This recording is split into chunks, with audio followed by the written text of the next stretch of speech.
नमस्कार। हमें अपनों ने ही मारा, गैरों में कहाँ दम था। यही कहावत प्रधानमंत्री नरेंद्र मोदी के साथ कौम में लागू होता है। मित्रों, कोरोना महामारी के दस्तक देते के साथ ही प्रधानमंत्री जी ने आनंद फानंद में लॉकडाउन का ऐलान कर दिया। लोगों को संभलने का मौका भी नहीं दिया। लेकिन सवाल उठता है, क्या प्रधानमंत्री मोदी जी इतना सुलझे हुए व्यक्तित्व के धनी आदमी क्या बिना सोचे विचारे, बिना सोचे समझे लॉकडाउन का ऐलान कर दिया पूरे भारतवर्ष में संपूर्ण लॉकडाउन? यह एक अपने आप में सवाल है।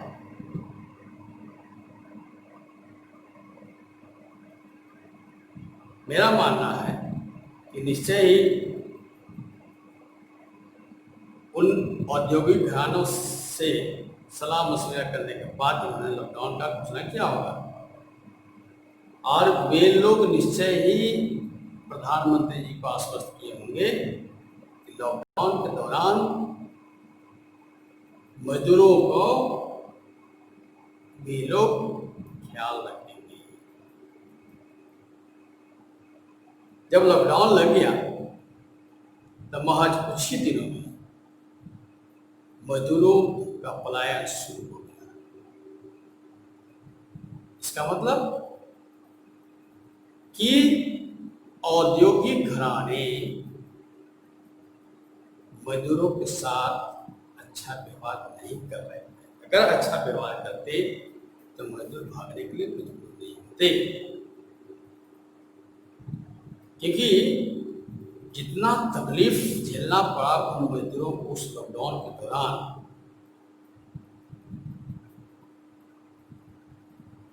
वह तकलीफ कल्पना से परे कर थी। इसलिए निश्चय उनके साथ दुर्व्यवहार किया गया, तभी ऐसा। अब दूसरी बात यह है कि जब मजदूर पलायन कर रहे थे तो प्रधानमंत्री मोदी जी, जो पूरे विश्व में इतने शक्तिशाली प्रधानमंत्री के नाम से जाने जाते हैं, उन औद्योगिक घरानों से विनती कर रहे थे, रिक्वेस्ट कर रहे थे कि मजदूरों को लॉकडाउन के दरमियान उनके वेतन नहीं काटा जाए, उनको बढ़िया से प्रेम से रखा जाए।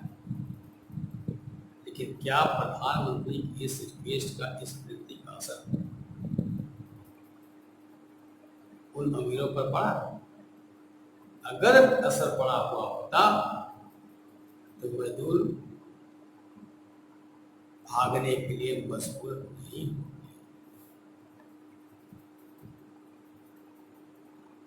बड़ी विडंबना की बात है कि जो प्रधानमंत्री जब से बीजेपी का सरकार बना है तब से बहुत धड़ल्ले से सभी सार्वजनिक संस्थानों को, उपक्रम को तीव्र गति से निजीकरण किया जा रहा है, यह दिखाकर कि सार्वजनिक उपक्रम घाटे में चल रहे हैं। लेकिन जब देश पर मुसीबत आया तो प्रधानमंत्री जी का इन निजी कंपनियों पर एक नहीं चला। उनकी विनती, उनकी अर्जी, उनकी रिक्वेस्ट का नजरअंदाज करते हैं। ठीक उलट मोदी जी आंखें तड़ते रहे सार्वजनिक संस्थानों, सार्वजनिक कंपनियों पर, उन पर दबाव डाले, दबाव में सफल भी हुए। और इस कोरोना महामारी में जितना बढ़िया परफॉर्मेंस सार्वजनिक उपक्रम, सार्वजनिक संस्थान किए, निजी कंपनियां तमाशा देती हैं। अब है कि आखिर ऐसी क्या मजबूरियां हैं कि प्रधानमंत्री निजी कंपनियों पर दबाव नहीं बना सकते, द्वेष करते रहे, गिराते रहे मेरी कहानी की तरह। मेरा मानना है कि प्रधानमंत्री व्यक्तिगत तौर पर भले ही एक अच्छे इंसान हों, लेकिन सार्वजनिक जीवन में उनका वही हाल है जो महाभारत के भीष्म पिता।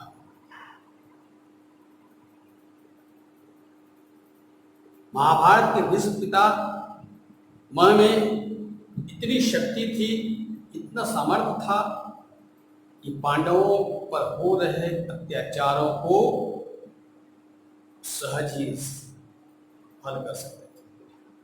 लेकिन उन्होंने जो प्रतिज्ञा किया था,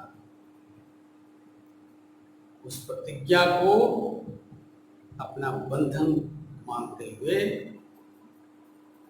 सारे अन्याय को बर्दाश्त करते रहे, सारे शोषण को बर्दाश्त करते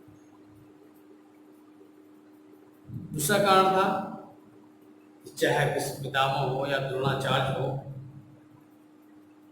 या कर्ण हो, सब नमक के दुहाई देते रहे कि सब दुर्योधन के नमक खाए थे, इसलिए उनका सोच, उनका रक्त दुर्योधन की तरह ही बन गया। ठीक इसी तरह से प्रधानमंत्री नरेंद्र मोदी जी व्यक्तिगत तौर पे हो सकता है कि बड़े ईमानदार हैं, बहुत ही सहनशील हैं, सब ठीक है, लेकिन सार्वजनिक जीवन में यहाँ पर असफल है। अब दूसरी बात क्या है कि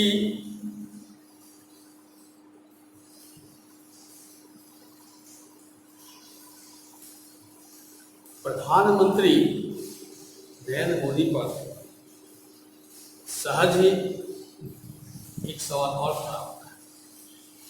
हो सकता है कि इन अमीर मल्टीनेशनल कंपनियां, बड़े बड़े औद्योगिक को, क्योंकि स्वाभाविक है कि प्रधानमंत्री व्यक्तिगत तौर पर जो भी होने से पार्टी के प्रति वफादार है, कि सत्ता में आने के लिए भारी भरकम पैसे की जरूरत पड़ती है, और वो पैसे इन्हीं कंपनियों के थ्रू आता है। इसलिए चाहते हुए भी पर दबाव नहीं बना सकते। चलिए खैर, इसीलिए कहा गया कि प्रधानमंत्री जी भीतर से ये जरूर महसूस करते रहते होंगे कि हमें अपनों ने मारा, गैरों में दम।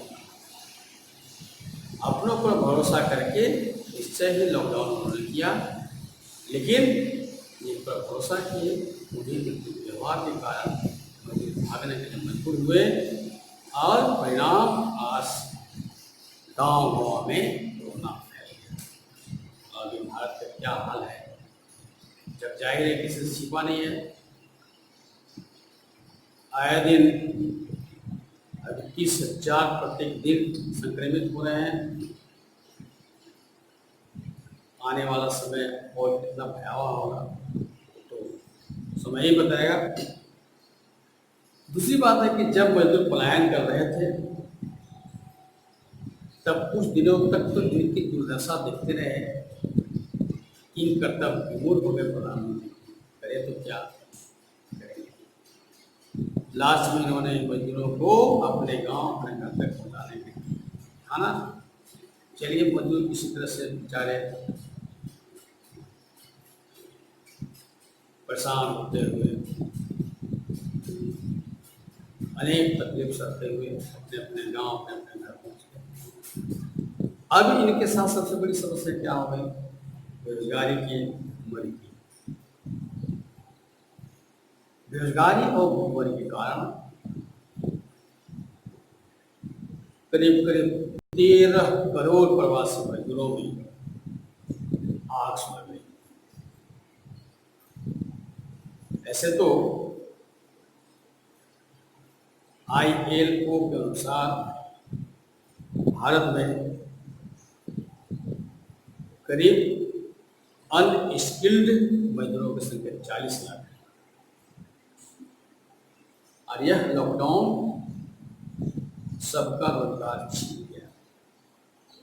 सवाल है कि जब लोग भूखे मरने लगते हैं तो मरता क्या नहीं करता, उसका कोट बढ़ जाता है, उसकी क्रोधाग्नि तेज हो जाती है। इस क्रोधाग्नि को ठंडा करने के लिए आनंद प्रधानमंत्री ने 20 लाख करोड़ रुपए का राहत पैकेज जारी किया।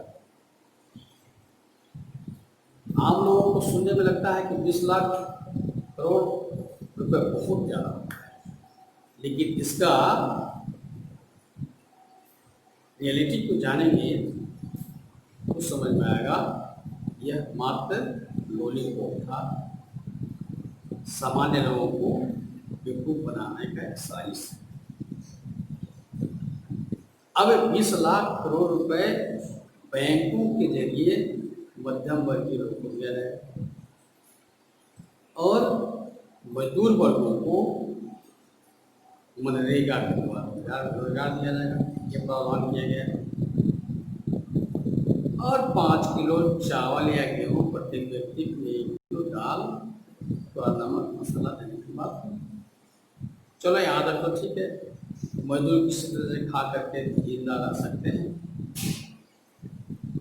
लेकिन बाकी मध्यम वर्गीय लोग का क्या हुआ?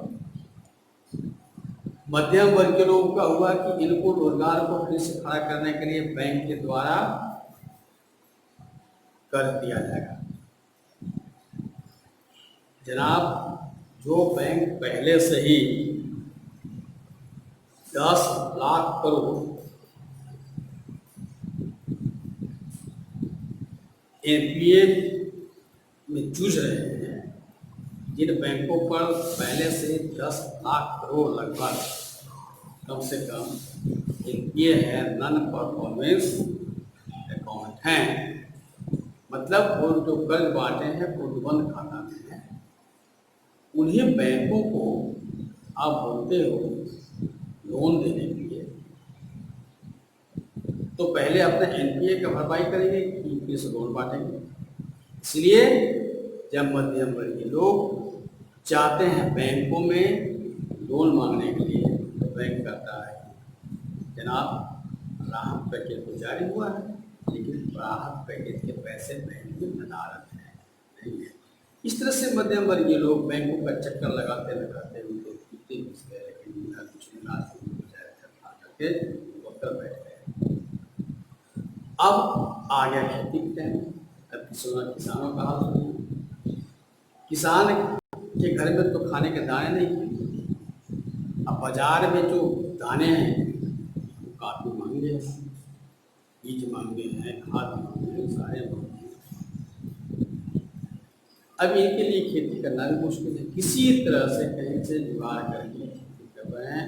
अब पुनः जब प्रोडक्शन होगा, उत्पादन होगा, तो यही मोदी सरकार न्यूनतम समर्थन मूल्य तय करेगी और न्यूनतम समर्थन मूल्य पे और बिचौलियों और दलालों के द्वारा सस्ते दर पर, कम मूल्य पर, मतलब जितना किसानों पर लागत लगा है उससे भी कम मूल्य पर खरीद लिया जाएगा। अब मजदूर मजबूर हो जाएंगे बेचने के लिए, वो लोन ले सकते हैं साहूकारों से।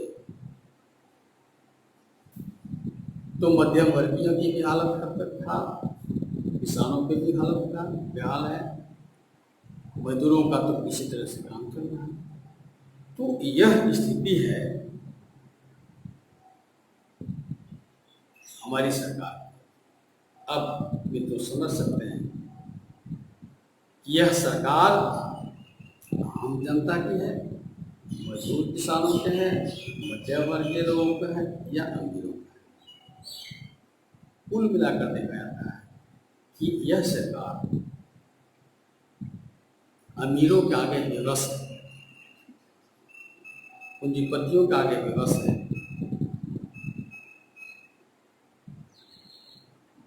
और बड़ा ही आकर्षक नारा इन्होंने दिया, क्या? Local vocal. मतलब स्थानीय स्तर पे प्रोडक्शन होगा, उसका जो है एडवर्टाइज भी करेंगे लोग अपने से। तो अब कहने के लिए तो कह दिया, मगर जमीनी स्तर पर देखा जाए सीमावर्ती ग्रामीण क्षेत्रों में यह कुछ भी नहीं हो रहा है। जैसे पहले जो रहा था उससे आगे जुड़ना है, और इस तरह से आने वाला भविष्य मजदूर, किसान और मध्यम वर्गीयों के लिए बहुत ही खतरनाक है। मित्रों, पूंजीपति लोग, अमीर लोग, बड़े बड़े औद्योगिक घराने के लोग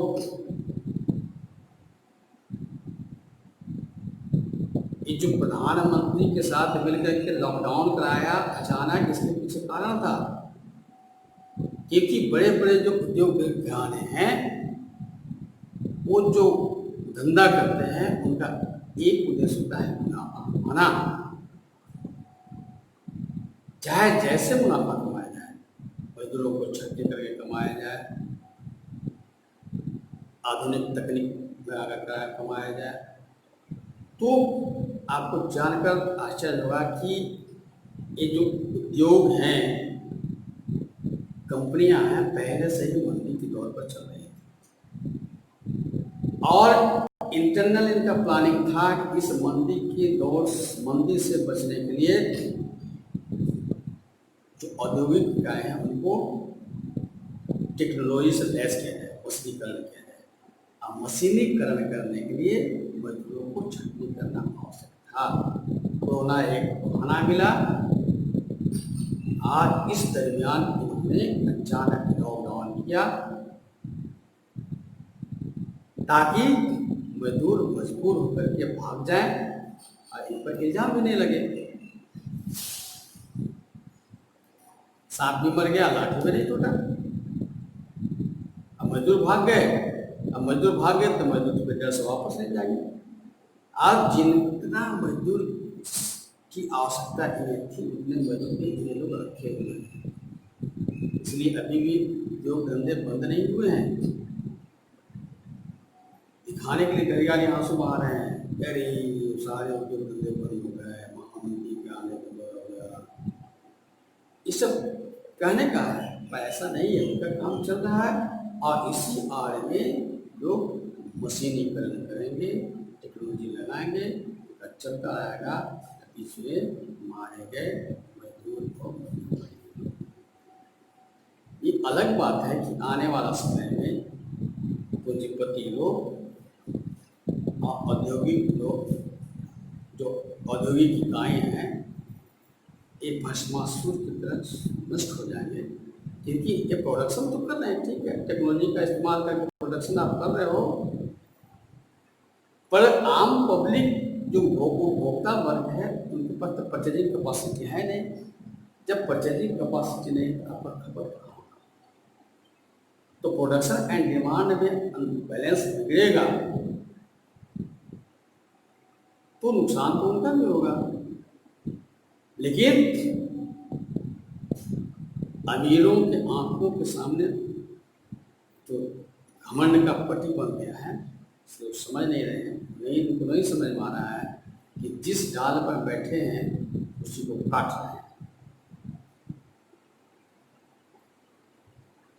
मनुष्य एक सामाजिक प्राणी है, सब एक दूसरे से जरूरत है।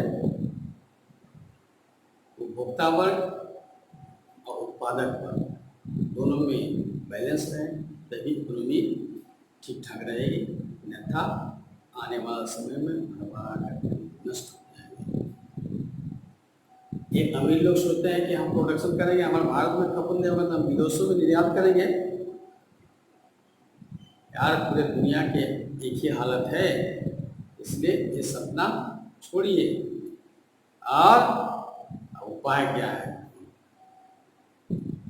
इनका शोषण बहुत ज़्यादा बढ़ गया है, इनका मनोबल बहुत बड़ा है, इसलिए इनका मनोबल को तोड़ने के लिए, इनके शोषण चक्र को खत्म करने के लिए जितने भी नैतिकवान लोग हो, जिनके अंदर अन्याय और शोषण के विरुद्ध संघर्ष करने की क्षमता है, प्रवृत्ति यूनाइट होना पड़ेगा। तो ऑटिस्ट सब समाज संगठन होता है, भारतीय सरकार का संगठन है।